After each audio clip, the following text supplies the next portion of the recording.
أشهد أن لا إله إلا الله.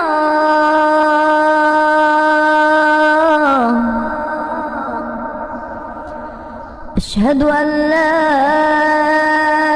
إله إلا الله.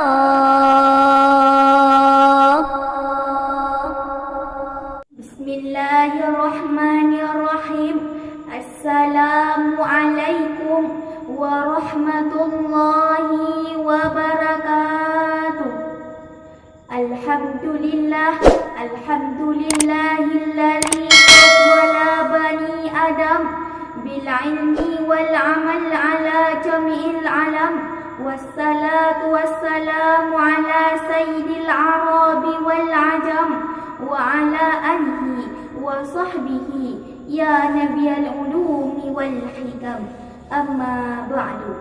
Buat langkah yang pertama dan yang paling utama, marilah sama-sama kita panjatkan kehadirat Allah Subhanahu wa taala, yang mana oleh Allah yang kasihnya tak pilih kasih, walaupun umatnya tak berterima kasih, dan sayangnya tak terbilang, walaupun umatnya tak pernah sembahyang. Dan Allah telah membawa kita dari alam kebodohan ke alam yang penuh dengan ilmu pengetahuan, seperti yang kita rasakan sekarang ini. Selanjutnya, selawat bermahkotakan salam layak dan pantas kita hidangkan kepada seorang pemuda gurun pasir yang pada subuh Senin beliau lahir. Patung-patung di sekitar Ka'bah jatuh tersingkir. Beliau adalah Nabi Allah yang terakhir, yaitu Nabi Muhammad sallallahu alaihi wasallam. Beliau bagaikan lampu di kala malam, bagaikan payung di kala hujan, dan bagaikan tongkat di kala licin. Dan beliau telah membawa kita dari alam menyembah patung Lata Uzza ke alam menyembah Allah Azza wa Jalla, sebagaimana yang kita rasakan sekarang ini. Pertama-tama, kata penghormatan saya kepada semua penonton yang dirahmati Allah dan yang insyaallah penghuni syurga. Ma'asyaral muslimin wa jumratul mu'minin rahibakumullah. Masa muda merupakan masa yang penuh dengan romantika. Pada masa muda, tenaga masih kuat, perjalanan masih cepat, penglihatan masih cermat, pikiran masih akurat, kulit wajah indah mengkilat, walaupun banyak jerawat. Tapi jangan takut sobat, karena masih banyak obat di toko-toko terdekat. Mengingat betapa pentingnya remaja dan pemuda sebagai generasi penerus bangsa, bergegahlah saya pada hari ini untuk membawakan sebuah syarahan yang berjudul Remaja dan Pemuda sebagai generasi penerus bangsa. Ma'asyaral muslimin wa jumratul mu'minin rahimakumullah. Mantan presiden kita, Bapak Profesor Dr. B.J. Habibie pernah mengatakan, setidaknya ada 5 kelemahan yang harus kita hindari bersama, yakni lemah harta, lemah fisik, lemah semangat hidup, lemah ilmu pengetahuan, dan yang sangat ditakutkan adalah lemah akhlak. Jika 5 kelemahan ini masih melekat pada diri remaja dan pemuda kita, maka saya yakin mereka bukanlah sebagai pelopor pembangunan, melainkan sebagai virus pembangunan, penghambat pembangunan, bahkan sebagai penghancur pembangunan. Teman-teman yang terhormat, hadirin wal hadirat yang insyaallah penghuni syurga, sebagai remaja dan pemuda saat ini dan yang akan datang, kita harus memiliki semangat juang yang tinggi serta tanggung jawab yang penuh terhadap kelangsungan nusa, bangsa, dan agama. Orang kampung saya pernah mengatakan, "The young today is the leader tomorrow." Pemuda hari ini adalah calon pemimpin yang akan datang. Tapi banyak remaja dan pemuda yang menganggap dunia ini seluas daun kelar. Kemana-mana naik sepeda motor, walaupun tak ada uang, tapi gayanya seperti orang kantor. Padahal kerjanya cuma molor, persis seperti ayam yang ngeramin telur. Belum lagi yang terlibat narkoba, pergaulan merajalela, tawuran di mana-mana, kebut-kebutan di jalan raya, perjudian tak habis-habisnya, bergadang sesuka hatinya. Kalau memang ini terus terjadi kepada remaja dan pemuda kita, kemana lagi kita menitipkan bangsa? Siapa lagi yang menegakkan agama?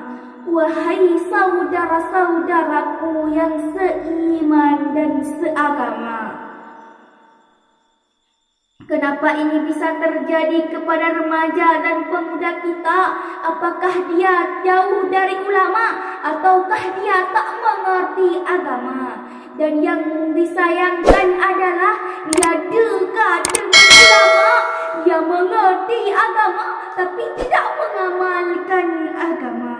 Karena pernah berkata syair, "Al-ilmu bila amalin, kasyajarin bila samarin."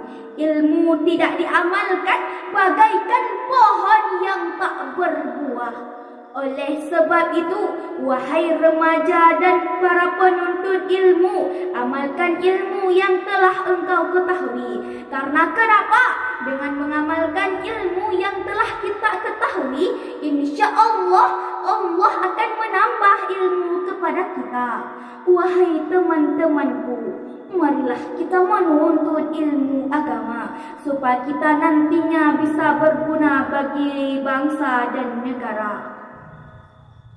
Janganlah tertipu daya dengan keindahan dunia, karena semua ini akan sirna. Tapi hadirin, survei membuktikan banyak sekali orang yang suka kepada dunia, sedikit cinta kepada agama. Kalau kita tanya kepada mereka, apa katanya?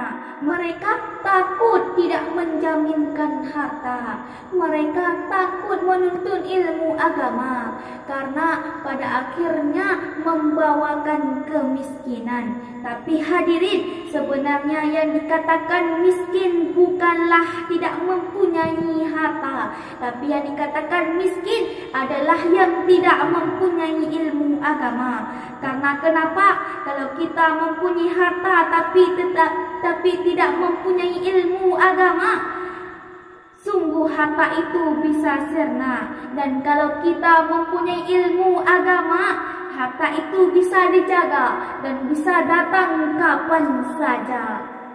Oleh karena itu, tuntutlah ilmu supaya kita bahagia hidup di dunia dan bahagia hidup di akhirat dan bahagia hidup di kedua-duanya. Dan dengan ilmu kita terhindar dari hal-hal yang dilarang oleh Allah. Karena ilmu itu menjaga kita. Kalau dengan harta, kita yang menjaganya.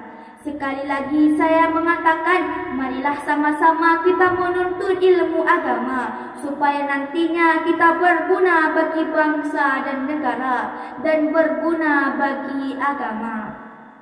Hanya inilah yang dapat saya sampaikan dari awal syarahan saya tadi.